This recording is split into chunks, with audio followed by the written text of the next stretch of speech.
show from 9 a.m. to 11 a.m. every single morning on ABC4 called Good Things Utah. And I've been doing that for 20 years. So I don't know if I have another voice at this point. I just have the TV voice. When I talk to my kids, I'm like, coming up next, dinner. We'll be right back with bedtime. Yeah, it's just a hazard of the job. Not today, everybody, not on TV. I'm with you in Utah County. And by the way, I'm from Utah County. So this feels... So when I grew up here, like UVU was this big. Like it was tiny. And so driving on campus, I was lost. It was like, what on earth are all these cool buildings? This campus is gorgeous, so it's fun to be here. So for the next 45 minutes, you're going to get to know me a little bit better. And hopefully you will take something from my life experiences that will inspire you to find the extra in the ordinary. Because that's the title of my speech today. That is my topic. Okay, so first of all, let's start with what is ordinary. The definition says, ordinary is no special or distinctive features. It's just normal. I believe not one person in this room is ordinary. Not one of you doesn't have any special or distinctive features. So I want to wait to define extraordinary, the difference, right? I want to share some lessons I've learned in 25 years on television that helped me find my extra in the ordinary. And maybe while I'm talking, you can kind of think about you and what sets you apart and what makes you extraordinary and far from ordinary. My first tip is to try and try and then try again. And it's funny because I interviewed an author on the show this week and he was talking about great relationships. That's what his book was about. And when he was finished with the interview, I always shake your hand and say, great job and thank you so much for being here. I'm going to try your tips. And he said, how about you don't try? Successful people do. Okay then. I will do your tips. Thank you for sharing. So I might change this tip to Nike's slogan, right? Just do it. But for me, it was about trying. And it was not giving up. So I went into broadcasting at BYU and the other school in town.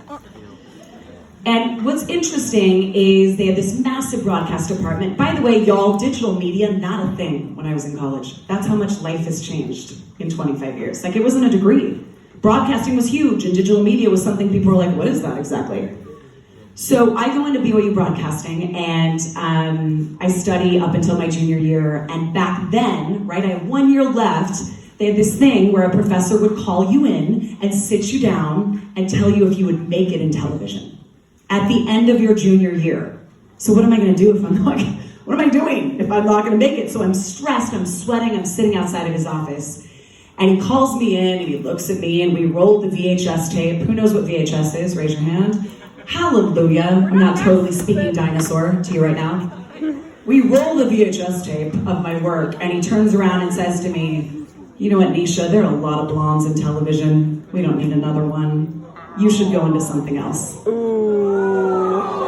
Like, isn't that crazy that they did that in college? I remember thinking, so do I switch my degree my senior year? Like, what do I do? What I will tell you that I did is I left there not thinking he's right. I left there thinking, won't he be surprised when I make it? Right? Won't he be surprised? So I landed a reporting job. Well, I landed a job at ABC4 right after that. I interned there in college, and I remember these moments in college when I was interning that you think, right, you're just gonna take over. Like, I walked in the door, why don't you put me on the air? What are you thinking, Channel 4? So I remember there was a day that there was a standoff downtown at the library years ago, and I was interning. I had my Ann Taylor loft suit on. I mean, my shoulder pads were kicking, like I had the bob, which every anchor did back then. And I was ready if you needed me. And I remember there was this standoff on a Saturday. It was crazy, a gunman in the library. There aren't many people working on Saturdays, so there's not hardly any reporters. So I'm thinking they're gonna call me in. I'm 19 at the time. And I remember the news director was like, Nisha, we need you. So I run into his office, my shoulder pads ready to get on the air.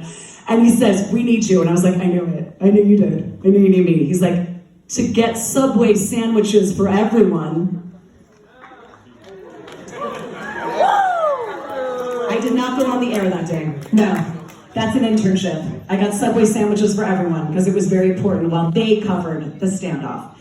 So what happened next for me is the stuff that movies are made of about television. I was sitting in the newsroom, now I graduated from BYU, and I'm at Channel 4, and I'm writing, and I'm sending out VHS tapes to different markets to try to find a job. Those were your resumes back then, VHS tapes, when you were in TV. And there's this big blow up in the newsroom, and they fire the crime reporter. He did something wrong on the air, and we've had it, and you're done. He's now on Fox, by the way. He's not done, he just went to a different station. So I'm sitting there, again with my shoulder pads, again with my jacket, like, what's gonna happen? Like, this is crazy. I'm 22, and our news director at the time looks around and goes, you, Blondie, get in front of the camera. Let's see how you look. Can you read a teleprompter? And I was like, of course I can. So I sat on my hands because they were shaking so much. I sat on them. I sat down in front of a teleprompter. I read it out loud, and he came out and said, you're the new crime reporter. Congratulations. I was 22 and scared out of my mind. I was 22 years old, right out of BYU. I remember another reporter walked by and said, you'll last a month. Oh. Right? This is how television was at the time, and I thought the same. Won't you be surprised? Won't you be surprised? So it's interesting. A couple different things happened in the next little bit that I want to share with you, because I didn't get that job and then suddenly life was easy, right? Suddenly, like, here I am, I'm on the air, it's my dream, I said I would do it, and here I am. You have to keep trying. You have to keep working. One of my first stories was a death on I-15. Someone was pushed out of a car, fell out of a car, they weren't sure, was it a homicide, was it a suicide, did they jump? It was just south of here on I-15. And it's one of my first story, like, I gotta do great, I'm the crime reporter, I've got this. So at the time, who remembers live trucks that had a microwave on the truck and you had to raise the mast up slowly and then turn that microwave like 40, 50, 60 feet toward the mountain west of Salt Lake to get a signal out to get your live shot out? Has anyone seen those go up? You've seen those? It's so crazy we don't have those anymore, because that was your big thing, is you had to park so the microwave could see the mountain. Like, you couldn't just go live anywhere. So we're on I-15 trying to go live, which is probably a no-no anyway, standing on the side of a major freeway live with a microphone. So we put the mast up. I'm on the phone, like, writing notes with the producer saying, okay, I'm gonna say this, the police are investigating. And the photographer gets back in the truck and says, I can't reach the mountain, we've gotta move. So we start driving. I had no idea he didn't put the mast down. He thought he would just move to the next spot with it up. 60 feet in the air. So we're going 65 miles an hour with that mast fully extended. So we hit the power line, literally right outside here on I-15. Like, I wonder if it's still there. We hit the power line, and it felt like a car crash. Like, I was looking down, and suddenly the whole Bronco at the time was like, whoosh. And I'm like, did we hit something? Like, I'm looking around. I have no idea what happened. I turn around and I see pieces of metal and the microwave, boom, boom. Like, I'm shocked no one died behind us. Like, shocked if it went through your windshield. The photographer's face is white. He's like, I think we're fired. We pull over, we get out, and I said, how did that come off? How did the mask come off? Like, I'm new. I don't even know what the mask goes up and down. What were you doing? I have no idea if there was a power line. And he said, I think it wind sheared off. I think we were going so fast, the wind took it off. I look up, and suddenly there's fire trucks across I-15 and a massive brush fire on the other side. And I was like, that's funny. There's a brush fire. I wonder if other stations will cover it. I look above the fire, and the power line is like this. It had arced. It sparked and started a fire. It shut off power to UVU and half of Utah County. All of Orem. Oh no. Started a brush fire. And if we would have dragged that power line instead of shearing off, who wouldn't be here today? What happens if I got out of that car, if the power line was still on the car? I'd be done. So instead it ripped it off and the power line was swinging. So the station had to pay for all the power outages to UVU. I'm so sorry. All those years ago. And I remember coming back to the station, and I remember another reporter going, "Great first start here. You gonna come in again tomorrow?" I am. I'm gonna come in again tomorrow. I'm gonna come in again and again. What I learned through all of this is trying doesn't mean sticking to something that's not right for you. But it does mean being open to something you've never thought of. It's getting knocked down, because I did, and you will. You will get knocked down. But it's getting back up with a new sense of confidence, with a sense of purpose, and with a sense of drive. I never wanted to be on Good Things Utah. Is that crazy? I've been on it 20 years. I was the crime reporter at this point. I'd been on 8 years. I was anchoring the weekend. And my boss called me in and said, "We're starting this brand new show. There's something that I think people are gonna like called infotainment. The View, it's brand new. It's been on 3 years. They're kind of doing it. We're gonna do it in Utah." And I was like, "I'm not doing that. That sounds dumb. I'm the crime reporter now. Do you see me out there looking dead serious with my shoulder pads? I don't make brownies in the kitchen. I don't do stuff like that." He said, "I'm not asking you, I'm telling you. Good Things Utah's your new show." So I cried. I remember there were no cell phones at the time. I had to drive to a field and cry and then come back to my desk phone and call someone and say that I was angry. But that was the right left-hand turn. 20 years later, it's the most fun I've ever had and the best job I've ever had. Before Channel 4, so that's my try something new. You never know. Before Channel 4 and during all of this, I tried out for Miss Orem. Yep, thanks for the woo. I appreciate that. So I was 4th runner-up. I did not, again the woo, maybe didn't need it that time, but I did not win. And I was upset, and I had the worst, like I was like, the girl that won, how dare she, I never liked her anyway, what on earth? My ego took a massive hit. So here I am, 8 months later, and I get a phone call, and it's the pageant director at Miss Orem. "Hi, our Miss Orem stepped down. She's gonna do something else. We're wondering if you could be the new Miss Orem and go to Miss Utah this year." And I literally took the phone like this, put it back, and was like, "No, that was awful. No, I'm not doing that. I don't think my little fragile ego could handle 4th runner-up again. I don't think I could do it."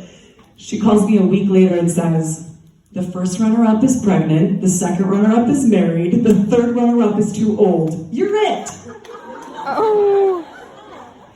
So that's my Miss Orem story. So I became Miss Orem for 4 months, and I went to Miss Utah. And I had a different mindset. It wasn't about winning anymore. It was about trying and what this could do for me. What this experience was about. Life is not all about winning, even though it seems like it at your age. It's what you gain from losing that defines your character. Anyone can be a winner. Anyone can. But it's what you do next after losing that tells me who you are. That's where you grow. That's where you learn. I went back to Miss Utah a couple years later and I spoke, and they said, "What would you like to speak about?" And I said, "Losers." And they were like, "Is that okay?" And I go, "I'm one. 68 of these girls are one. Only one's winning. So what are you going to do with it? What does it say about your character? What will you do next?" And that's where I think the true magic is. All right, my next lesson, number 2. Friendship is more than likes and reels on social media. Could that be? For me, nothing can replace face-to-face contact. Nothing. So my kids are your age. Like, I have a 20-year-old and an 18-year-old. And if they don't have tech neck, I'll be shocked. We are on Snapchat on the regular. But face-to-face contact is what is so important, and it's a lost art. It is.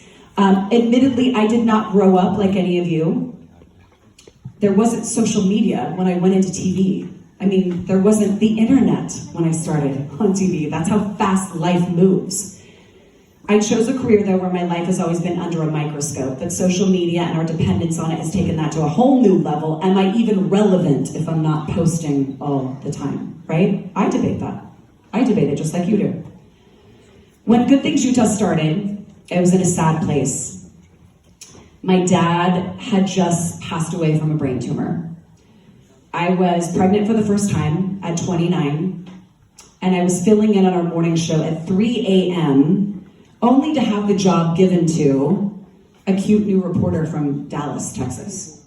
I know, I hated her. I hated her. She was like, "Ha, y'all," and I was like, "Hello.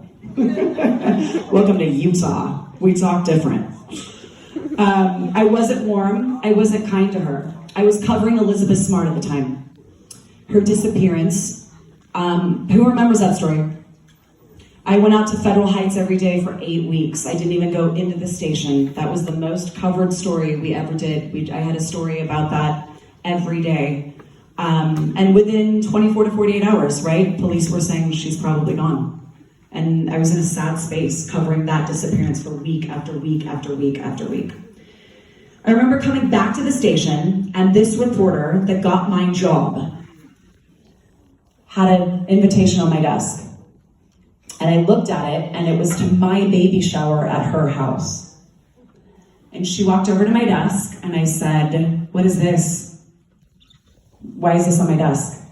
And she said, "You look like you need a friend, and I'm gonna be it."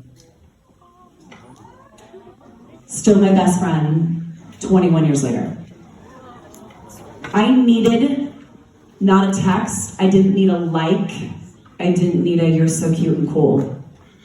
I needed a friend, and I'm so grateful for her. So please be open to that. Please be open to real communication. My third one, if you have a mic on or a camera on you, assume it's on. This is a tough lesson in TV. No more "is this thing on?" It's always on. And we deal with this every day in a business where we know this, and you still have like a deer in the headlights moment at least once a day on TV. Like, whoa, I'm on. Welcome back. Whoa. One of my first live shots, oh, this is awful. Like, I hate even talking about this, but I will because is this on? So I was at a scene of a crime, again, crime reporter, remember, in Sandy. It was an attempted abduction of a little girl. Luckily, she got away. But I'm out there live, and I'm practicing because I want to be good. Like, I'm still young, and I'm practicing. I'm like, the girl walked here, the guy grabbed her there, then the police came, and then she, like, I'm going over it in my mind. I look up at the photographer, and he goes, "You're on. The girl walked here, the guy grabbed her here, and then they went on. Did I say that on TV?" I did. I did. So I stopped and I said, "I apologize. I'm gonna start from the top." And went again. If a camera's on you and you have a microphone on and the light's on, it is a tough lesson. You are always on. The other thing you have to learn is swearing happens, and you get in trouble when it does. We just had an employee get fired, and he was taping. It was taping a tease. We call them teases, right? You're live. When you're live, you're like, the camera's on, you know you're live. He was taping a tease. I'm not going to say what kind of one because then you'll know who I'm talking about. But at the end of it, he messed up, so he said the F word. But it's not going to air, right? It's just a tease. So he does the real one, and he leaves for the day. The editor rolled the one on TV that had the F word. Oh no. Editor fired, that person fired that day. No to the F word. The FCC gets really mad at that, and they shut your station down. Even when there are signs at protests that have the F word and we air them. During Black Lives Matter, it was tough. You had to look at every sign and every bit of video, because if that's up there, the FCC can shut your station down. So that is a careful one. I've said to so many people, especially comedians, as we go on the air, don't say that, don't say that, please don't say that. Please don't say that on morning TV.